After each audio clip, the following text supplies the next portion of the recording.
Game Up, our sponsor for the podcast. They make a thirst-quenching adult beverage with a special blend of electrolytes. Comes in 4 great flavors: fruit punch, orange, lemon, lime, and grape. That's right. And it's only 110 calories. It's a low-carb drink, so you can just not feel guilty and enjoy some Game Up. UFC 308, Toria versus Max Holloway. I'm extra kind of excited for this weekend right now, just because... One, I love this fight. This is such a great fight stylistically. It's so many good X factors we'll get into, but also the 2 o'clock start time for the main card. This is like everything is perfect for this pay-per-view. Yeah, super excited. 2 p.m. from Fight Island in Abu Dhabi. Couple prelim fights to keep an eye on. First of all, this card has a lot of great fights on it, so definitely worth watching the prelims. But shout out to Kennedy Njoku versus our boy Chris Barnett, the little bowling ball guy that wheel kicked Gian Vellante that one time. That was great. And then Jeff Neal versus Rafael dos Anjos is the featured bout on the prelim. So definitely keep an eye out for those ones. They're going to be some good fights. Good opportunity for Jeff Neal. RDA is such a constant, he's such a constant, near the top guy. I think he's been in the top 10 for 12 years or something like that. Yeah. And multiple weight classes. So do you think Jeff Neal gets it done? We'll just pick it.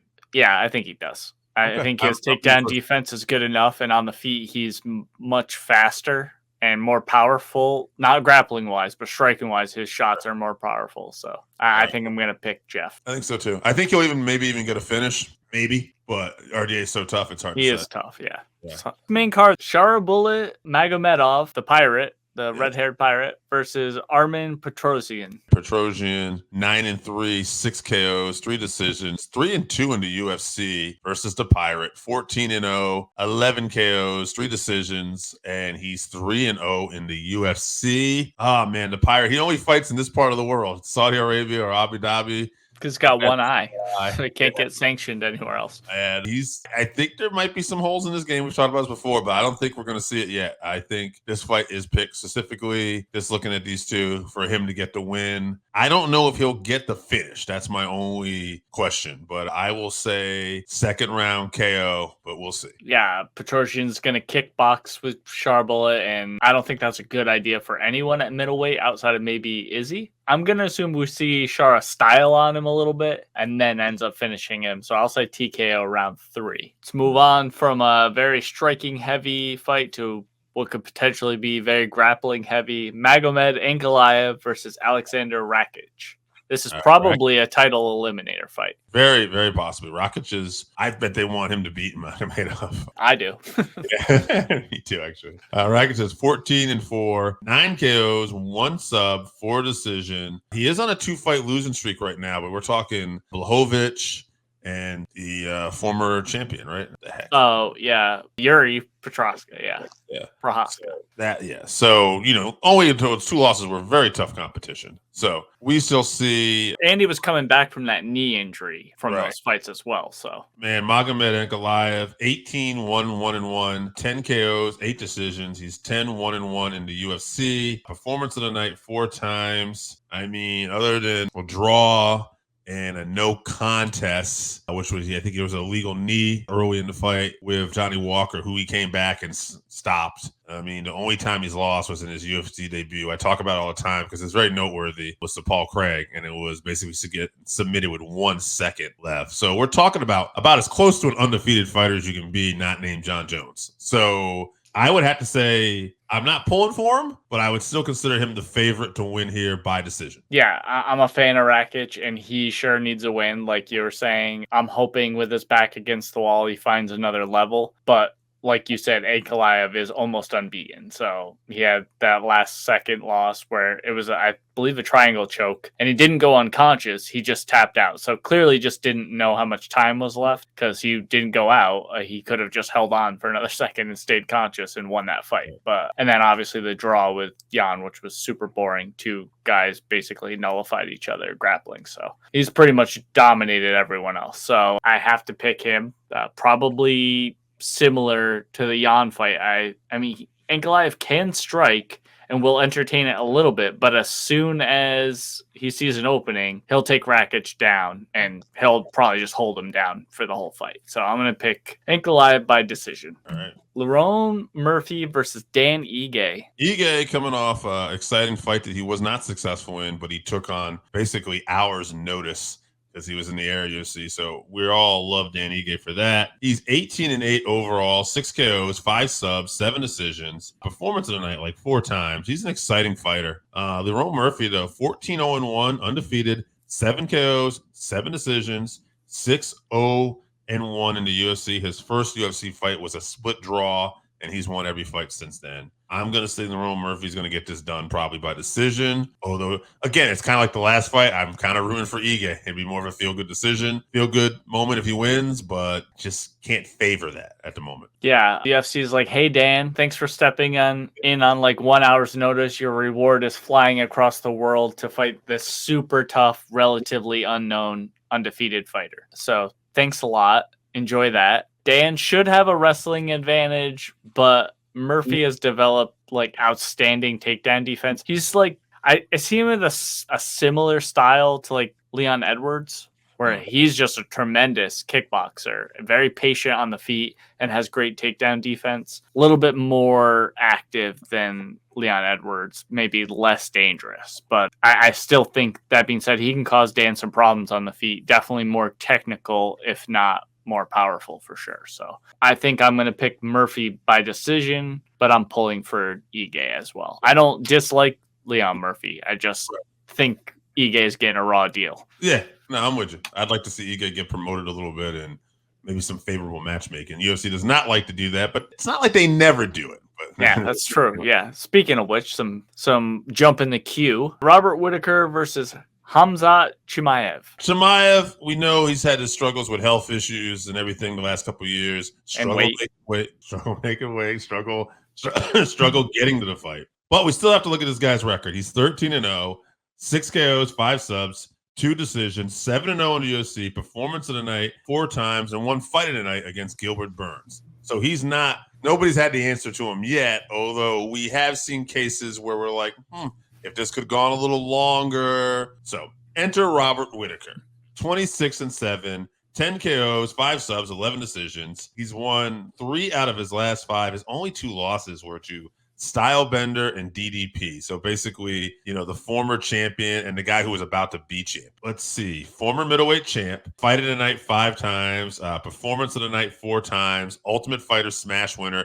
He's a winner. He's a guy that knows how to win. And now, as for the other guys on this card who I said I'd like to see win, but I didn't think they were probably going to do it, I'm going the opposite. Now, not that I don't see Chimaev capable of stopping Whitaker, and he's a beast. But Whitaker has survived before. He's very durable. He's very tough. And he's a guy that can get in there. The only concern I would have here is almost in typical Chimaev fashion, that if he starts off fast and starts to slow down, it is only a 3-round fight. So I almost wish this was a 5-round fight. But I'm going to say Whitaker's going to find a way to do it. And I think he's going to pull off. I might even say it. I'm going to go balls to the wall, whatever. I'm going to say Whitaker finishes him in round 3.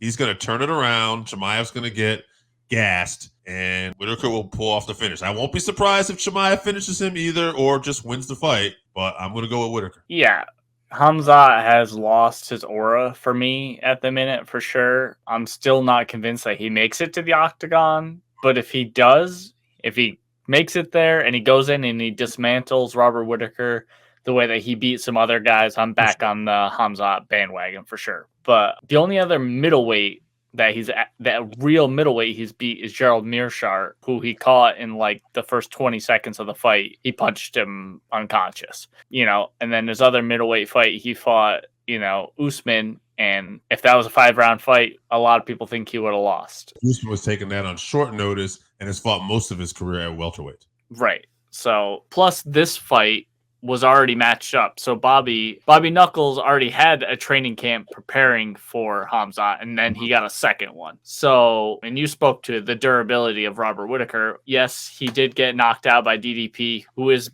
huge and massive. But Robert Whitaker, not that long ago, went 10 rounds with Yoel Romero. Mm-hmm. So he has the most durability. So experience of getting out of those dangerous situations. Not that this is necessarily a compliment sometimes because he's been in near almost finish, but he has survived a lot of times. Yeah. And a lot of people don't know this about Robert Whitaker, but he was an alternate, or he attempted to be on the Australian Olympic wrestling team, but he was part of the UFC, and they said no, they shut it down because they were worried he might get hurt, in the Olympics. So he can wrestle. Now, is it to the level of Khamzat? Probably not, but he has all that experience in MMA. Is his wrestling defense good enough to nullify it and tire Khamzat out? I think so. So a lot of wrestling defense. I bet he does get taken down, but he works his way up. And when he's on the feet, I think he's in and out. He can make Khamzat miss and punish him. So I think he tires him out. I think it's going to be a close fight, but I'm going to pick Robert Whitaker by decision. Let's talk about the main fight, the big fight, Ilia Topuria versus Max Holloway. Ilia Topuria, what can you say? 15-0, 5 KOs, 8 subs, 2 decisions, performance of the night 3 times. Fight at night ones, and the current featherweight champ, undefeated featherweight champ. Pretty impressive. But let's talk about his opponent, the current BMF champ here, former featherweight champion himself, Max Holloway, 26-7, 12 KOs, 2 subs, 12 decisions. He had 3 successful title defenses. He has the highest significant strike differential in UFC championship history, the most title fight by a lot. The differential, his differential is massive compared to the number 2 guy. Yes, it's incredible. He has the most successful title fight wins in UFC featherweight division history.